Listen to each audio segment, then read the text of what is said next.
As a true MMA fan, you learn to appreciate every single aspect of the sport, from the fighting to the sparring to certain aspects that a lot of outsiders might even see as trivial, like who the best dietitian is and press conferences. But if there's one aspect I've never seemed to care that much about, it's commentary. But before I dive into this video, I ask that you guys like and subscribe before you watch the full thing. Then if you don't enjoy it, you can unlike and unsubscribe at the end of the video. Thank you. The deeper you go into this MMA rabbit hole, you start to realize that fans complain about literally everything. Whether it's Kevin Holland for not having aspirations of becoming a champion and just liking the sport for the money it brings, or Bilal Muhammad for being Bilal Muhammad, or Leon Edwards for losing one fight after being on a 12-fight win streak. And now there's commentary. And don't get me wrong, a lot of these commentators say pretty dumb stuff like this. Khabib is trying to smash his face. McGregor forced to just cover up. And he's trying to win. He's trying to gas Khabib out. I don't think he's trying to gas Khabib out. I think he's getting smashed. In what world would you interpret Conor getting mauled as him trying to gas Khabib out? I mean, Khabib is using a lot of energy doing that, but he's also winning the freaking round. It's like me wanting to break someone's hand. There's a bunch of different ways I could do that, using a submission, a kick. I could use my forehead, but that's surely not the most efficient way of doing it because it puts me at risk of getting knocked out, and I'm also losing points in my attempts to do that. So that's not smart at all. So I thought Dominic Cruz's comments one of the funniest things I had ever heard. And then you have DC, who deduced that a fighter was winning even though it was only early in the first round. My issue with DC is that he doesn't seem to take his job that seriously, and I'm glad that Dominic Cruz called him out on it. Firstly, let's get one thing out the way. DC is a valuable asset to the UFC commentary because he understands wrestling better than a lot of his counterparts, and he just is eloquent in general, and there aren't a lot of people that can do the job better than he does, or at least that's what I believe. But at the same time, you hear stories about how he doesn't actually watch the fights himself. He gets someone to take notes down for him, and then he bases his commentary off of those notes. I don't entirely blame him for it because he might just be very busy. But at the same time, as someone who makes MMA content, I wouldn't want to rely on someone else's notes. I want to watch these fights for myself and make my own notes so that everything I say is unbiased and it's truly what I believe deep down in my heart. So that when people call me out on it, I'll be able to back up my claims, you know? I don't think DC can do that very well.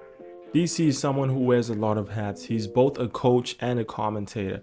But I sometimes feel like he forgets which role to play because when he's commentating, oftentimes he'll give fighters advice on how to advance a position, for instance, or defend it, which is not what a commentator's job should be.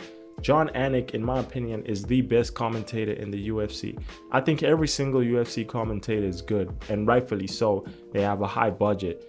But Jon Anik really sets the bar for me because unlike DC, his commentary is never too long, nor short. Sometimes DC gets carried away with his commentary and he'll start spitting whole essays, and in between those essays some event's gonna occur, like a fighter throwing a haymaker. Now they have to now comment on that event, which ruins the flow of the commentary. But I don't blame him because sometimes fighters can be inactive, then all of a sudden someone throws a haymaker. When Jon Anik says something controversial, it's never really about the fighting but more about what happens outside of it, like this. Both of these fighters have dealt with custody battles involving their children. And then you have Mike Bisping, who I personally find funny, but I remember MMA Guru made a video insinuating that Mike Bisping likes to make the commentary about himself and not the fighters. I'd have to do my research on that, but I have to remember who the source is. MMA Guru, who I find negative.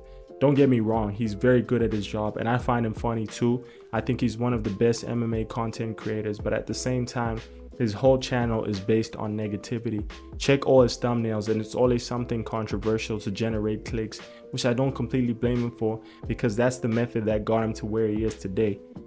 I don't really have much to say about Joe Rogan aside from the possibility that he overhypes fighters, but I don't have good grounds to make that claim, and even if I did, it wouldn't change the fact that I still don't get that mad over commentary because I understand that if I was put in their position, it's highly likely that I would make even more mistakes than they do. How many times have you heard one of these MMA content creators make a claim about a fighter that just isn't true? I remember Lucas Tracy predicted Robelis de Spain wasn't going to have any problem with heavyweights until he reaches the top 5, yet he didn't even crack the top 15. And countless times I have fallen victim to this same dilemma myself.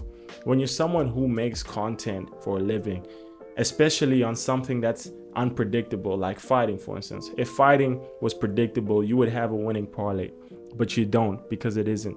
No matter how good a fighter is, they can still get caught because they have a chin. And sometimes these commentators fall victim to this very same thing, where they make a claim about someone that isn't true, or they say something that a lot of MMA fans get upset over. We would likely say the same things they say, if not worse. So I think no one should be getting mad over commentary, but some of the things are stupid. Don't get me wrong. Some of the things they've said are stupid, but I really don't blame them for it. Anyway, I hope you guys enjoyed the video. Like and subscribe. Peace out.